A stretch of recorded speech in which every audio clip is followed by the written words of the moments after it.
Hello बच्चों, मैं matric गुरु Manoj sir माँ शारदे कोचिंग परिवार में आप सभी का स्वागत है।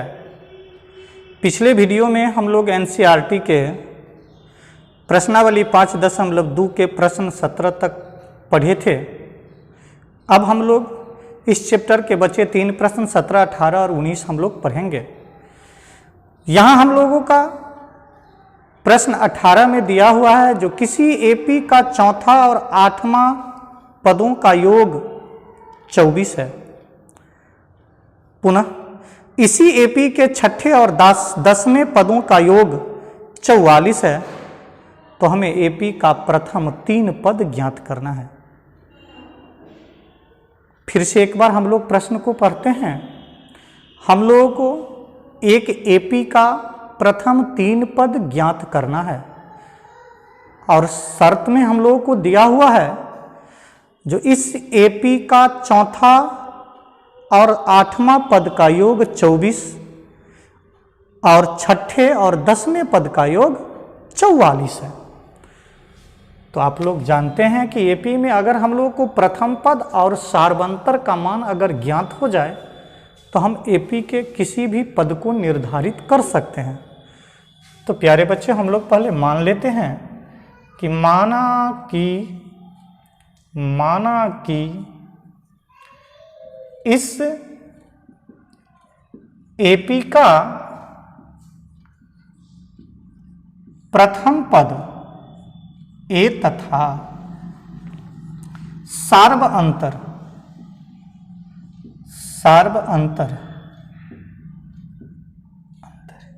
टी है। तो चलिए हम लोग पहले शर्त की से देखते हैं। प्रथम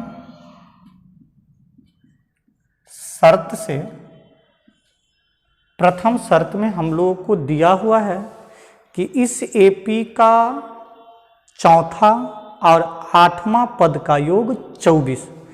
तो हम लोग प्रश्न से लिख सकते हैं, चौथा पद T4 प्लस 8वां पद T8 बराबर कितना 24। T4 को हम लोग A plus 3D plus A plus 7D 24। यहाँ हम लोगों को आ जाएगा 2A प्लस 7 10D 24 के बराबर। इसको हम लोग मान लेते हैं समीकरण 1। इसी तरह हम लोग को दूसरे शर्त में दिया हुआ है, जो इस एपी का छठा पद और 10वां पद का योग 44। तो चलिए हम लोग दूसरे शर्त से चलते हैं। द्वितीय शर्त से दूसरे शर्त में हम लोग को दिया हुआ है, छठा पद प्लस 10वां पद का योग 44 के बराबर। तो हम लोग लिख सकते हैं A plus 5D plus A plus 9D बराबर 44। तो यहाँ हम लोग हो जाएगा 2A प्लस 9 में 5 जोड़ेंगे 14D बराबर 44। इसको हम लोग समीकरण 2 मान लेते हैं। अब हम लोग यहाँ समीकरण 1 और 2 का क्रिया करके प्रथम पद और सार्वंतर ज्ञात करते हैं। तो चलिए समीकरण 2 में से हम लोग 1 घटाते हैं। समीकरण 2 घटे 1 से 2 में हम लोग को दिया हुआ है 2A प्लस 14D बराबर 44 और 2A प्लस 10D बराबर 24। घटाव की क्रिया करेंगे तो आप सभी जानते हैं कि चिन्ह का परिवर्तन होता है। यहाँ प्लस है तो माइनस, यहाँ भी माइनस और यहाँ भी माइनस। 2A से 2A कट जाएगा। 14 में से 10 को घटाएंगे तो हम लोगों को बचेगा 4D प्लस में, और इसी तरह 44 में से 24 घट के हो जाएगा 20। तो इसीलिए हम लोग डी का मान ज्ञात कर लेते हैं। यहाँ डी हो जाएगा 20/4, काटेंगे तो हो जाएगा 5। डी का मान ज्ञात होने के बाद हम लोग समीकरण 1 और 2 किसी में भी मान रख के हम लोग समीकरण प्रथम पद का मान ज्ञात कर सकते हैं। तो चलिए हम लोग समीकरण 1 में ही मान रखते हैं। समीकरण 1 में डी का मान रखने पर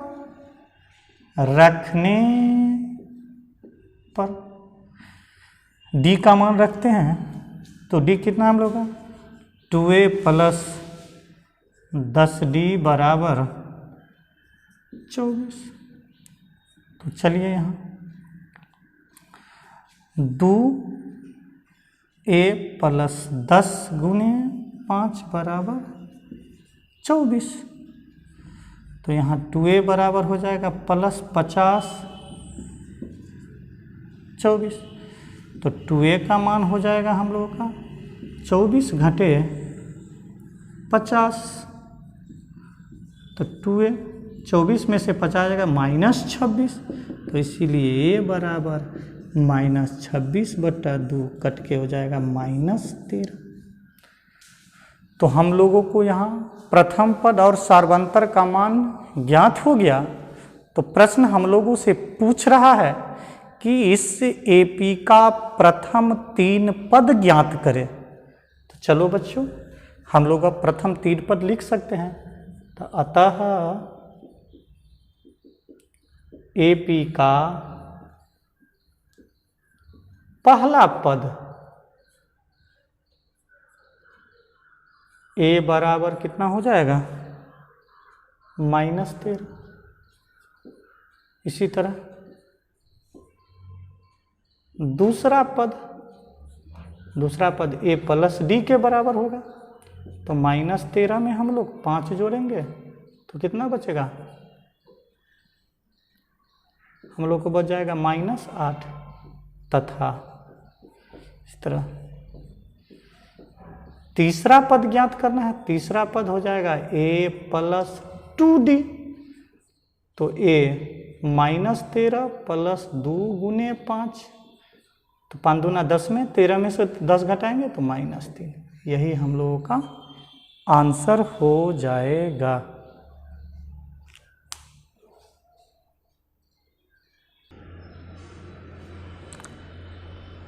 प्रश्न संख्या 19 में हम लोगों को दिया हुआ है सुब्बा राव नाम का एक आदमी किसी कार्य को 1995 ईस्वी में 5,000 रुपया के मासिक वेतन से प्रारंभ करता है और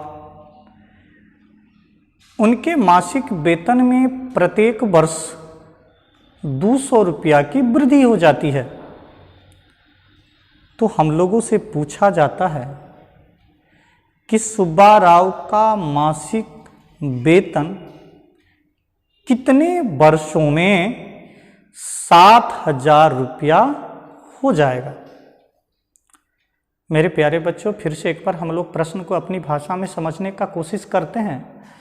यहाँ हम लोगों को दिया हुआ है कि सुब्बा राव नाम का एक व्यक्ति जो 1995 ईस्वी में 5,000 रुपया के मासिक वेतन पर किसी कार्य को प्रारंभ करता है और उनके मासिक वेतन में प्रति वर्ष 200 रुपया की वृद्धि होती है।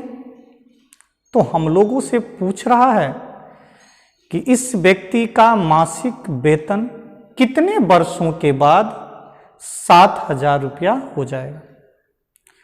तो बच्चों क्वेश्चन को आप लोग समझ गए होंगे और हम लोग इस प्रश्न को पढ़ के ये जानते हैं कि पहला वर्ष अगर उसे 5,000 रुपया का मासिक वेतन मिल रहा है तो प्रत्येक वर्ष उसके मासिक वेतन में 200 रुपया की वृद्धि हो रही है।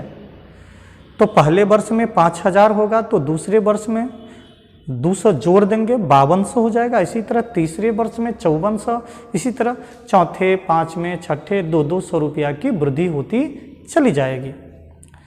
तो हम लोग लिख सकते हैं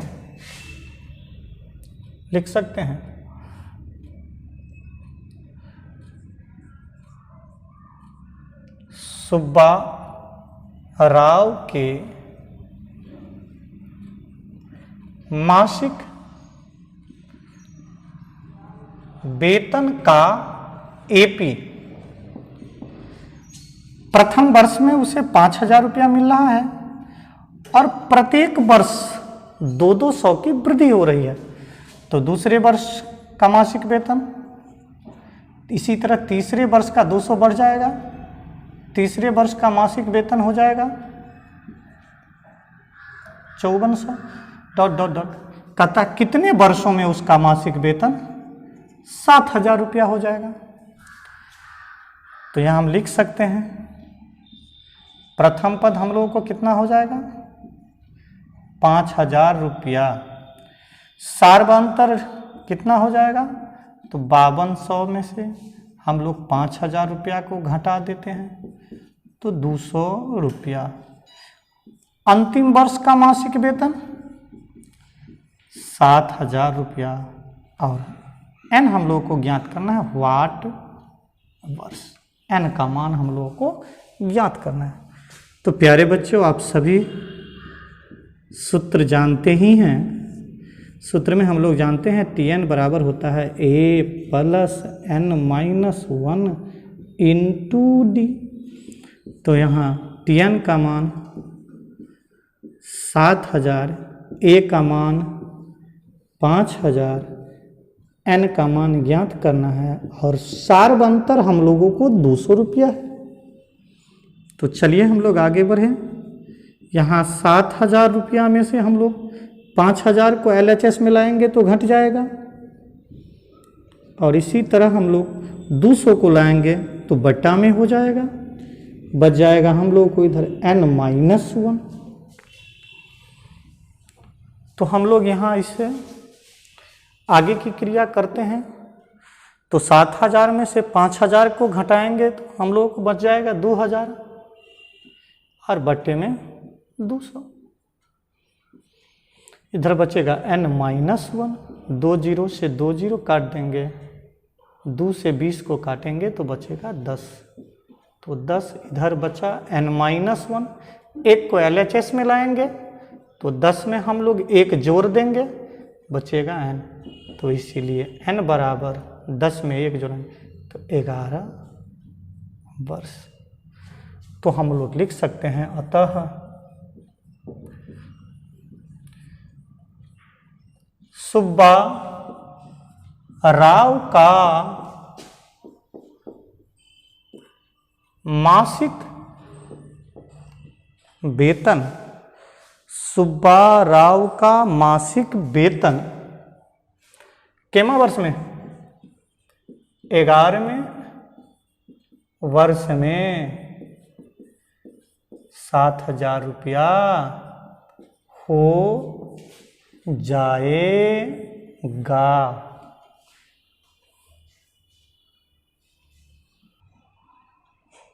चलिए बच्चों हम लोग अब अगले प्रश्न की ओर बढ़ते हैं। प्रश्न संख्या 20 में हम लोगों को दिया हुआ है जो रामकली नाम की एक व्यक्ति वर्ष के प्रथम सप्ताह में 5 रुपया की बचत करती है और वह अपने साप्ताहिक बचत में प्रति सप्ताह 1.75 रुपया की वृद्धि करती है। तो हम लोगों से पूछ रहा है कि उस व्यक्ति का कितने सप्ताह में साप्ताहिक बचत 20.75 रुपया हो जाती है। यहाँ हम लोग को दिया हुआ है रामकली नाम का एक व्यक्ति किसी वर्ष के प्रथम सप्ताह में 5 रुपया जमा करती है और प्रति सप्ताह अपने मासिक वेतन में 1 रुपया 75 पैसा की दर से वृद्धि करती जाती है। तो यहाँ प्रश्न हम लोगों से पूछ रहा है जो उस रामकली नाम के व्यक्ति की मासिक बचत किन सप्ताहों में जाकर 20 रुपया 75 पैसा हो जाएगा। तो हम लोग मान लेते हैं, माना कि यहां ए पहले सप्ताह की मासिक बचत 5 रुपया, वृद्धि कितना है, सार्वंतर प्रति सप्ताह सार्वंतर कितना है, 1.75 रुपया। एन में सप्ताह का बचत कितना है, बचत अंतिम पद टीएन 20.75 रुपया। हम लोग को पूछ रहा है एन बराबर वाट सप्ताह। तो आप लोग जानते ही हैं सूत्र, हम लोग लिख सकते हैं सूत्र से Tn बराबर A plus n-1 into D. A plus n-1 into D. तो हम लोग यहां से मान बैठे,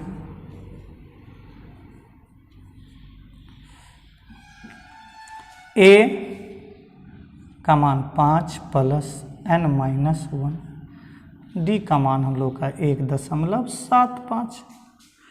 तो चलो बच्चों 20.75 में से हम लोग 5 को घटाएंगे और बटे में हम लोग का हो जाएगा 1.75। इधर हम लोगों को बच जाएगा n-1। तो हम लोग इसका कैलकुलेशन करते हैं। तो हम लोगों को 20 में से 5 को घटाएंगे तो 15.75 और बटे में हो जाएगा 1.75, बच जाएगा n-1। 2 अंक ऊपर भी है नीचा भी है, हम लोग काटते हैं 25 से काटेंगे तो हम लोग 25 सत्ते 175 और 15 चौका 60, 25 तिया 75, तो 60 3 63। 63 को 25 से गुना करेंगे तो 1575 हो जाएगा। अब फिर 7 को 63 से 9 सत्ते 63, तो 9 बराबर इधर बचा n-1। तो 9 में हम लोग एक जोड़ देंगे बचेगा n, तो इसीलिए n बराबर कितना 10 सप्ताह। कहने का मतलब हुआ कि इस रामकली का साप्ताहिक बचत 10वें सप्ताह में जाकर 20.75 रुपया हो जाएगा। तो मेरे प्यारे बच्चों, प्रश्नावली 5.2 के हैं। हम लोग अभी तक के वीडियो में सभी प्रश्नों को पढ़ा। अब हम लोग अगले वीडियो में समानांतर श्रेणी के 5.3 के प्रश्नों को देखेंगे। अगर आप लोगों को हमारा वीडियो पसंद आया तो चैनल को सब्सक्राइब कर ले, बेल आइकन को दबा दे ताकि अगले वीडियो का नोटिफिकेशन आपके पास पहुंच जाए, और लाइक करें, ज़्यादा से ज़्यादा शेयर करें ताकि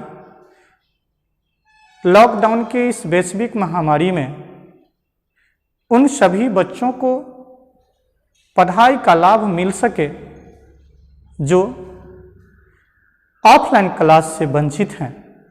धन्यवाद।